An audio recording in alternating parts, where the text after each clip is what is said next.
yung 82,000 sa filter side tapos 36,191 sa labeler side. Okay? Ito yung ating supply ngayon. So kung naaalala nyo yung previous roles natin sa tab 1830 tapos tab 1835 and tab 1832 ata I think.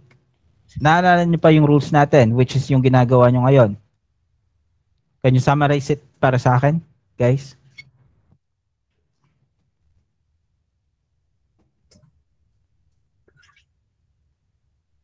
Summarize. Pa-summarize ako, hindi yung like. Volunteer yung nag-like. Janulos. No need to fix road, capture dirt road, do no intersections, Okay. capture pedestrian. Capture pedestrian. Okay. So, eto, tab 1836. May bago tayong rules. Nakikita nyo yung banner.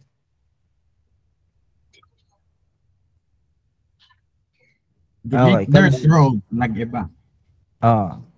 Okay? As you can see sa banner na indicate dyan kung ano yung mga basic rules natin. Okay?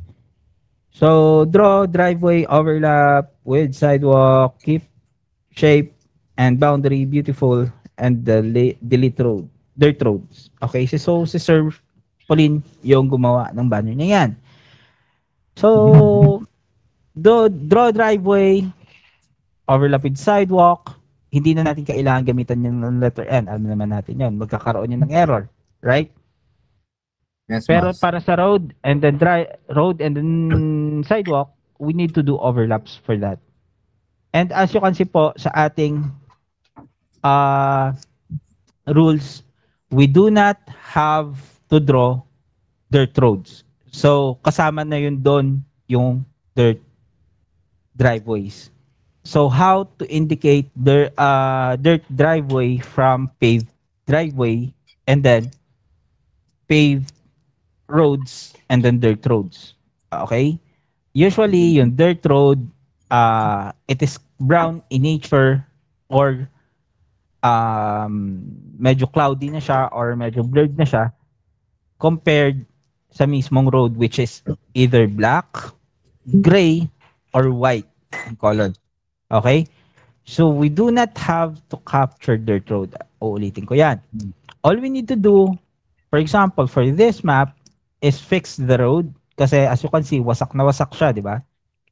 So, kailangan natin ayusin yan. Let us use what tool para mag-ayos? Z-tool, sir. Z-tool.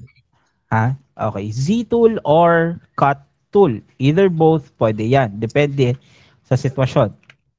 Okay? So, let's fix this one.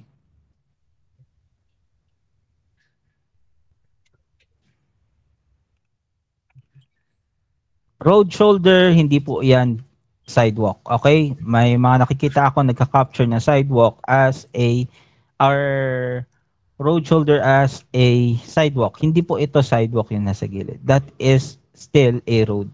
Kasi ayan po ay road shoulder. And usually, ganito yung kulay ng ating roads. Okay? Which is black, gray, or color white in nature. Okay? So for this part right here, as you can see, this part right here is a dirt road. Wala na siyang connection sa road. So we can just simply cut it right there. Okay? Hindi na natin kailangan i-connect yan once it is a dirt road. Make sure na beautiful or maganda yung pagkakagawa natin. Which is dapat consistent in shape. Walang roads na biglang lalaki dito, malaki dito sa kabila, tapos bigla siyang liliit. For example, ganito yung shape. Walang ganyang road. Mostly yung road is consistent. Okay? So let us try to be consistent about that. And eto, dirt road. So we can just simply delete it. And as you can see, eto, may road pa dito, nakadiretso. And then papasok dito sa which is private area, that would be a driveway. Okay? As you can see, there is a clear boundary. So that is a driveway. So sa part na to, all of this part right here will be labeled as road. Like that. And ito yung papasok sa ating private area. Ito yung magiging driveway natin.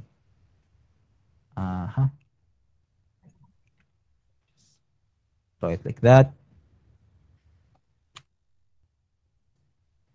And kapag commercial spaces, guys, for example, like this one, as you can see, there is no clear driveways. Hindi po ito driveway, hindi po yan driveway.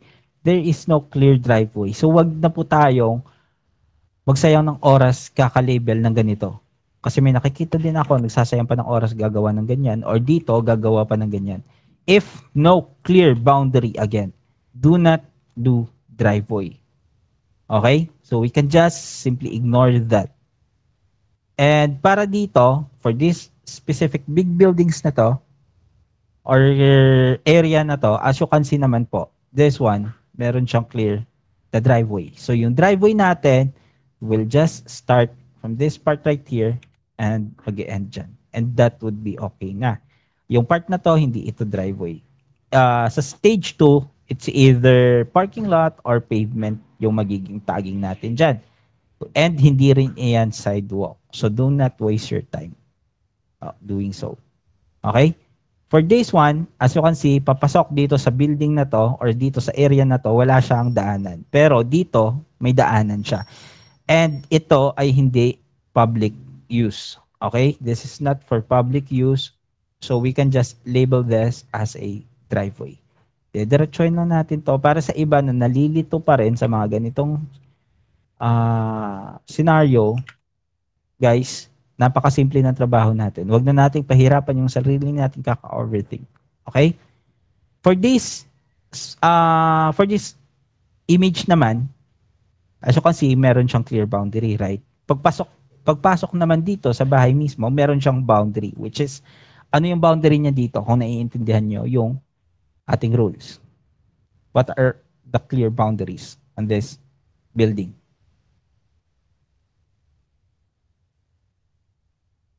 Guys. Sir, yung kulay puti po na na parang pathway, hindi pathway, parang puting storage lang. Hindi po yung black one. Okay. Meron po tayong clear boundary dito, which is building boundary and then ground boundary, which is ito. Okay?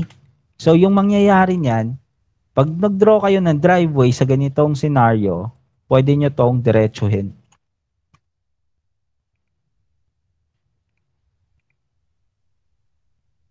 And masanay kayong gumamit please lang ng G-tool.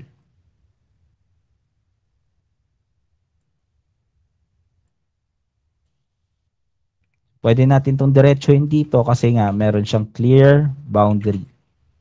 And yung part na to, cut out natin yan kasi ayan ay ground na po. Hindi na natin kailangan i-label yan. So ganito yung magiging itsura niya kapag natapos tayo.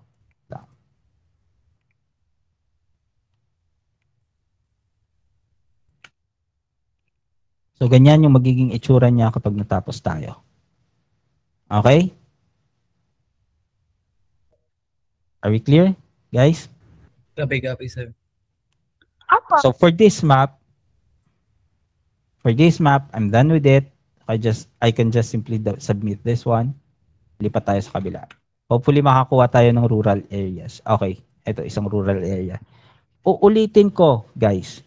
We do not have to capture dirt roads. Okay? So for example, for this part right here, ano yung sa tingin niyo yung dirt road? Anyone? Nasa field, sir. Ha? Yung nasa fields. Ito, yung nasa field. Ito? Yes, sir. Okay. Again, uulitin ko sa inyo. Dirt roads are usually cloudy or wala siyang clear boundary, kulay brown, kulay green, or parang skid mark na lang yung naiwan. Hanap tayo skid mark. Like this one. Okay? Parang ganito lang yung itsura niya. So this one is a dirt road. Once it is color gray in nature, kagaya na to, this should be still, or this should be labeled as a road pa rin or as a driveway. Kasi ayan po ay paved pa rin. Okay? Paved pa rin yan. Kagaya nito for example. Kasi as you can see naman dito, medyo dusty yung area. So, maybe, natabunan lang yan ng mga lupa. Okay? But still, you can still see the difference sa color nila and then sa texture. Okay? So, for this case, kapag nagle-label kayo, make sure nyo na i-capture nyo yung area na yan na cemented or paved.